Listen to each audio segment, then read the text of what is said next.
Boa noite, a paz do Senhor. Antes de começar, eu quero ler um texto, que é o texto que nós temos trabalhado no nosso coração em relação ao vale, muito conhecido, Ezequiel 37. Diz assim: Veio sobre mim a mão do Senhor, e o Senhor me levou em espírito e me pôs no meio de um vale que estava cheio de ossos, e me fez andar ao redor deles. E eis que eram muito numerosos sobre toda a face do vale, e estavam sequíssimos. E me disse: Filho do homem, poderão viver estes ossos? E eu disse: Senhor Jeová, tu o sabes. Então me disse: Profetiza sobre estes ossos, e dize-lhes: Ossos secos, ouvi a palavra do Senhor. Assim diz o Senhor Jeová a estes ossos: Eis que farei entrar em vós o Espírito, e vivereis. E nós temos visto o vale, como o Ronaldo disse, como uma terra boa, mas que espiritualmente está seca. E a nossa função tem sido levar o Espírito de Deus, através da palavra do Senhor, para o vale. É interessante que quando você se dispõe, entrega a sua vida para fazer algo para Deus, a primeira pergunta é: Pai, o que eu vou fazer lá? E você começa a ter muitas ideias. Vou fazer isso, vou fazer aquilo.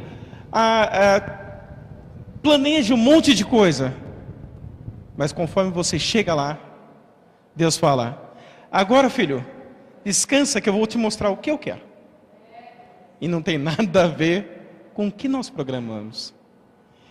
Uma das coisas que a gente questionou muito junto era: Pai, tem tanta gente capacitada, com muitos estudos, que aos nossos olhos eram pessoas assim, top de linha. Por que o Senhor nos escolheu? Ele falou: filho, eu não escolho pessoas com grandes conhecimentos. Eu escolho pessoas de coração voltado, que disposto a fazer. Capacitar, é Deus quem capacita. Nesse tempo, no vale, eu aprendi que existem duas pessoas, apenas duas, no mundo inteiro. E quais são essas duas pessoas? Uma é aquela que conta o próprio testemunho, e a outra é aquela que conta o testemunho de alguém.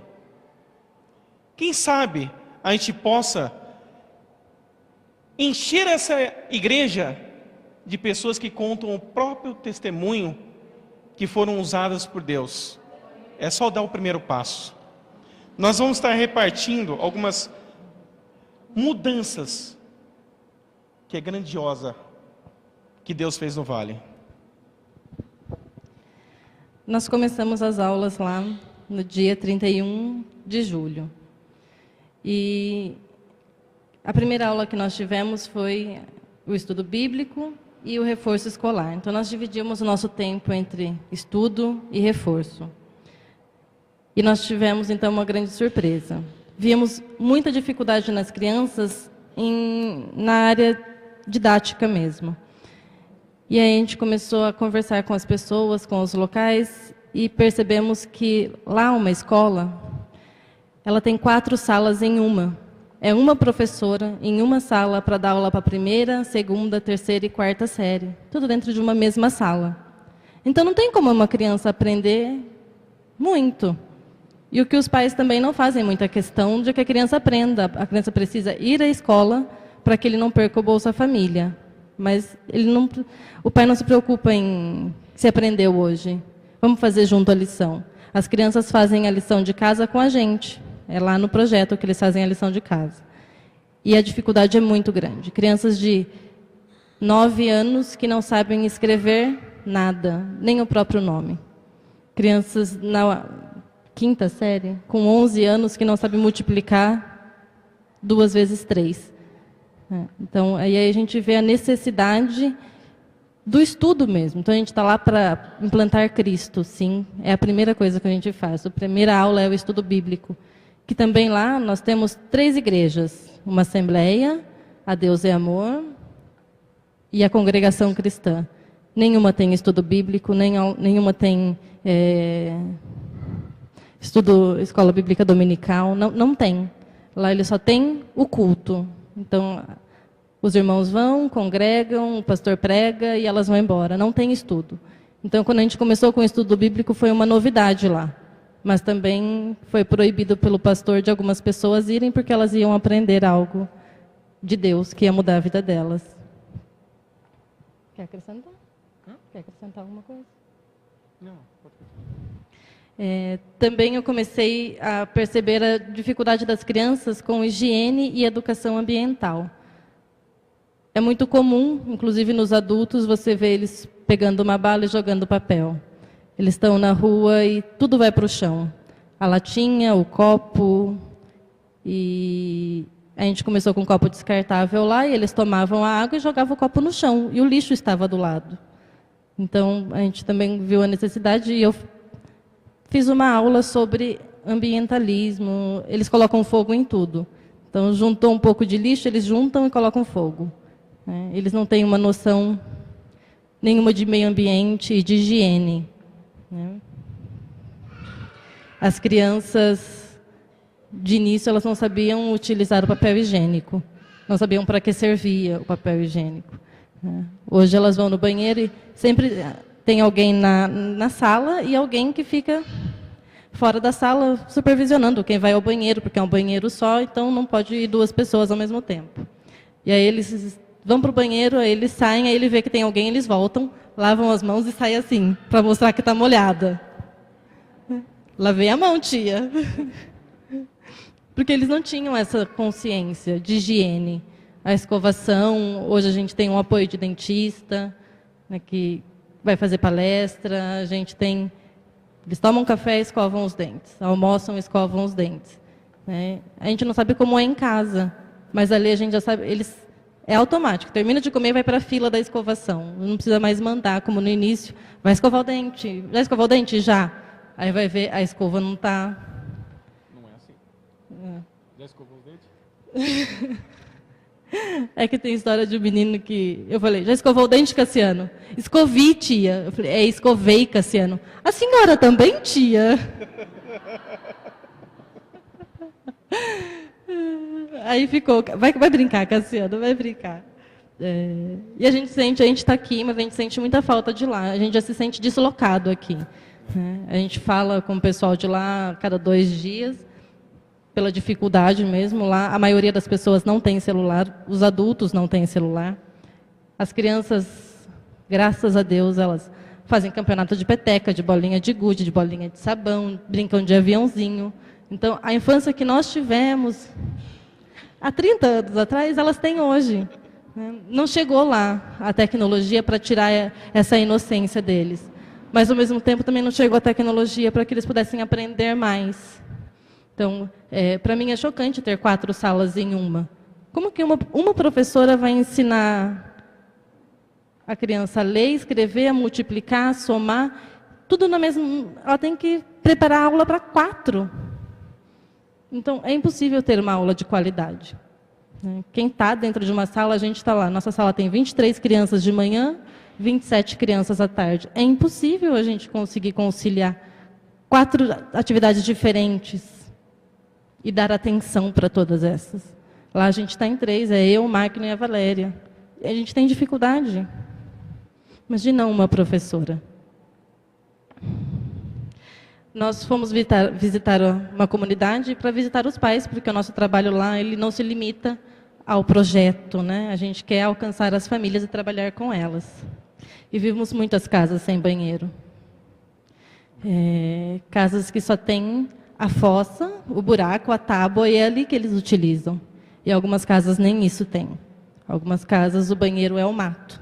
Então eles vão no mato e voltam. Isso existe? Existe. Lá existe. A gente contando isso com a família do Magno, a irmã dele falou, vocês estão zoando, isso não existe aqui. Porque para a gente está tão longe da nossa realidade, mas isso existe lá. E são coisas que, nesse aspecto, a gente não tem nenhuma autoridade de chegar e falar para a família já, olha, é necessário, é mais higiênico, faz parte da saúde, né? A gente tem que ir com cuidado com as famílias.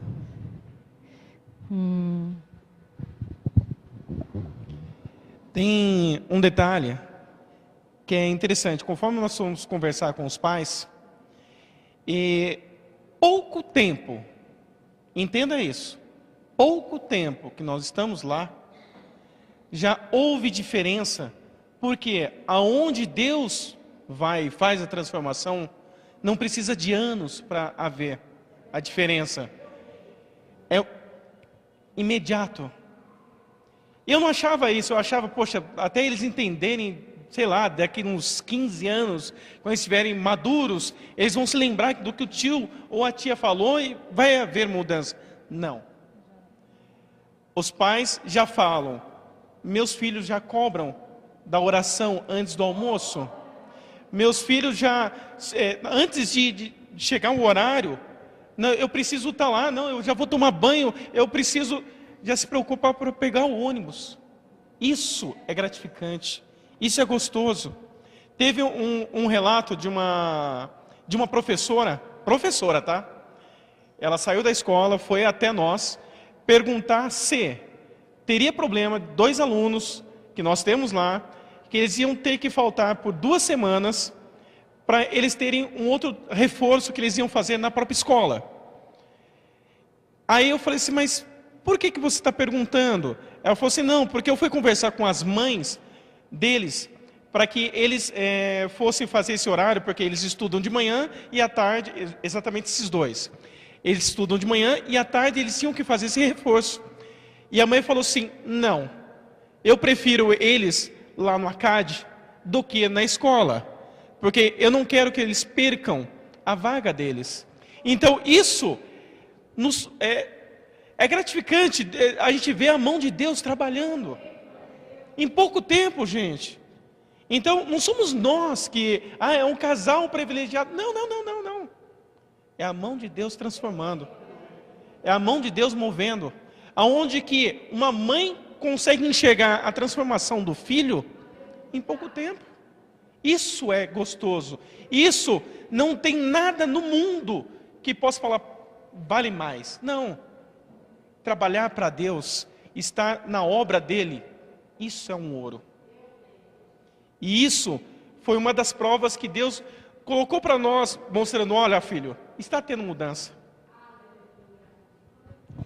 Teve uma casa que a gente foi também, em que a mãe falou assim, não, eu gostei muito de lá agora, porque ele chega em casa falando que o 5º mandamento é que ele tem que obedecer ao pai e à mãe, senão é pecado. E a gente viu em algumas cartinhas que nós recebemos que teve um aluno que falou que lá tinha uma tia que ensinava como não ser ladrão e nem traficante, mas que ensinava os mandamentos de Deus. Então, essas coisas são muito gratificantes para a gente. Eu não concordo com o Magno que a gente não é privilegiado, não, porque eu acho que a gente é muito privilegiado de poder estar lá, de estar sendo o canal de Deus lá, porque aquelas vidas estão sendo transformadas, sim, não só as crianças, mas também os adultos. Mas é inegável a transformação na nossa vida antes de qualquer coisa. O quanto que a gente mudou como ser humano, como cristão, o quanto que a gente conseguiu mudar totalmente a nossa ótica sobre o vale, né? Como os meninos que foram, o Ricardo, o Brito, eles falaram que quando a gente manda foto é uma coisa, quando está lá é totalmente diferente, né? Você ver e sentir o local é totalmente diferente de ver uma foto. A foto, a gente não consegue captar sentimentos, emoções, nem mesmo a batalha espiritual que há, e é muito grande, né? Às vezes a gente sofre, chega em casa totalmente acabada, a gente sabe que aquilo não é uma canseira física, mas é porque a gente batalhou aquele dia espiritualmente por aquelas crianças. Eu brinco com o Magno, às vezes acontece alguma coisa, eu falo, olha amor, escuta, as espadinhas, deve ter um monte de anjinho e demônio brigando aí. Porque a batalha ela é muito ferrenha mesmo, lá no Vale. Nós também vimos a diferença em uma família. Quando chegamos no Vale, a família que nos recebe lá é a família da dona Raimunda. E ela estava com os filhos brigados, um não falava com o outro, a filha fazia meses que não ia à casa dela. E nós nos propomos a estar orando com ela, e conversamos com ela, e conversávamos com os filhos. E no dia do aniversário dela, todos os filhos estavam ao redor da mesa dela, né? E ela falava assim, o melhor presente que eu pude ganhar de aniversário foi meus filhos em volta da minha mesa, né? Porque Deus uniu de volta esses irmãos. Porque não adianta a gente estar tão preocupado com tantas outras coisas e uma família estar desunida. Nós precisamos estar sempre trabalhando para a união da família, porque a gente vê muitas crianças com pais separados, com os pais que brigam demais, e como isso influencia na vida das crianças.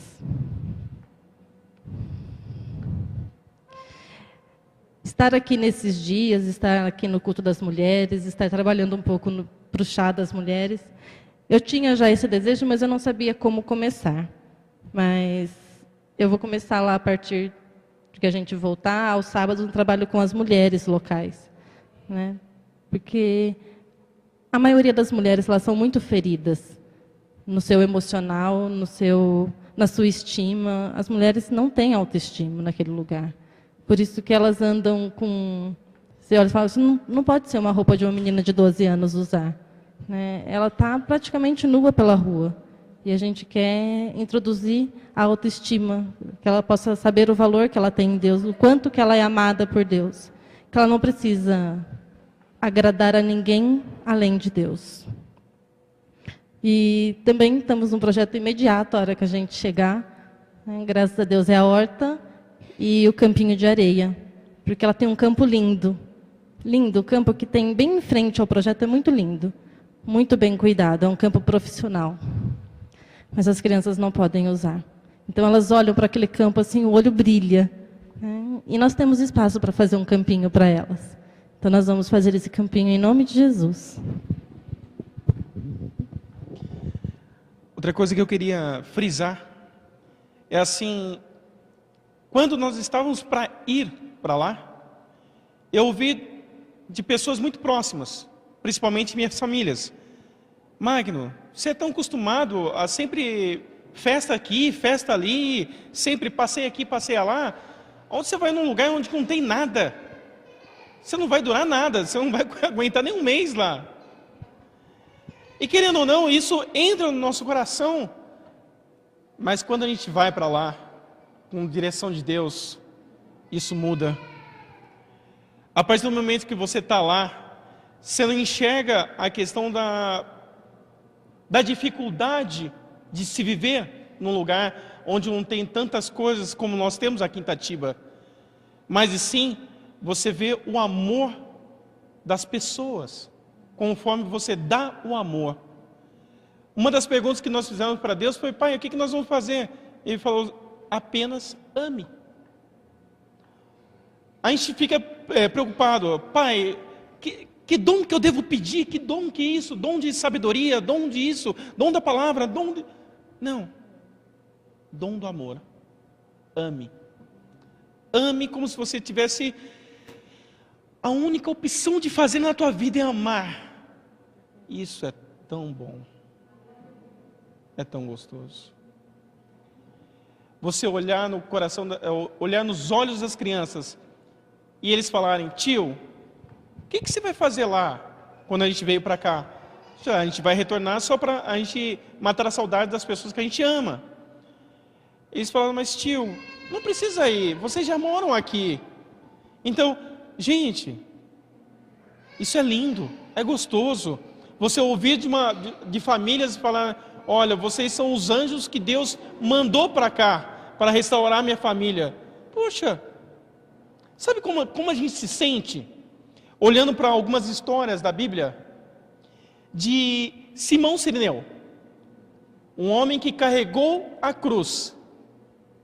Poxa, ele é o único que pode falar: o meu Senhor, enquanto estava sofrendo, carregando aquela cruz, eu fui ajudar. Não por livre e espontânea vontade, mas depois ele percebeu a obra que ele tinha, o trabalho que ele tinha. Entregue a sua vida para Cristo. Quando Deus falou para nós, em questão de ir para fazer, nós não tivemos dúvidas. Levantamos a mão e falamos: eis-me aqui. E não me arrependo até hoje. O engraçado, assim, eu amo muito vocês, muito. Não nego, amo mesmo. Mas a gente já não se sente aqui. Eu amo Itatiba, gosto. Mas o vale já entrou no meu coração. eu amo lá. Eu amo aquelas pessoas que estão lá. Que todo o amor que eu recebi aqui, eu posso expressar lá e mostrar para eles que tem um futuro, que é uma direção melhor, por um pai que ama a gente, um pai que sempre está conosco. E o mais gostoso é você sentir que apenas de você pegar uma criança e colocar no seu ombro é o melhor dia da vida deles. Coisa simples. Isso é gostoso. Não tenham medo de fazer a obra de Deus. Vocês vão ver que é melhor do que a vida que nós temos medíocres de não fazer nada. Muitas vezes vou assistir um filme, um churrasco é gostoso? É. Mas nada se compara a um sorriso de uma vida transformada. Eu estou gostando desse relógio aqui. Ele era 9:01, aí ele foi para 9:09 e voltou para 9:01.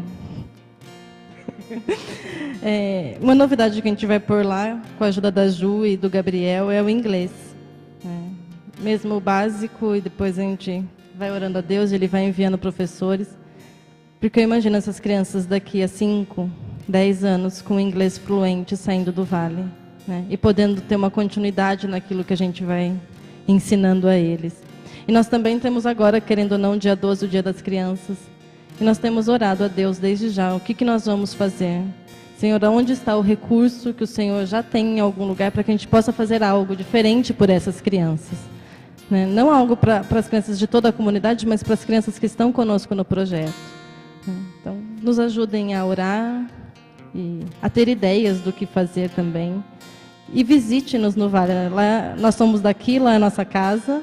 O Brito estava fazendo alguma coisa com os homens e sorteou alguma casa para ser visitada. O Magno falou, tomara que seja minha, porque eu quero ver visitar eu lá no Vale. Vão nos visitar. Nossa porta está aberta, o projeto está aberto. Há muito trabalho a ser feito. Pega férias, vai lá passar 15 dias com a gente, ajudar a gente a trabalhar, se apaixonar também por essas crianças. Nós estamos ansiosos pelos juniores que estão se esforçando e que vão para lá. Já estamos preparando uma EBF para eles estarem trabalhando com as crianças. E vai ser bênção. Amém? Então, por hoje é só. Só gostaria de deixar uma palavrinha, que é algo que mudou minha vida. Eu gostaria de passar para vocês. Não gostaria que a palavra... Eu aprendi que o nós acaba não incluindo as pessoas. Gostaria que vocês se levantassem, por favor, e falassem: Pai, eis-me aqui, me usa, estou com o Senhor, não abro mão. Em nome de Jesus, todos podem fazer uma diferença na vida de alguém. Pense em algo que você tanto ama. Isso não chega nem aos pés de uma vida transformada na mão de Cristo. Em nome de Jesus, amém.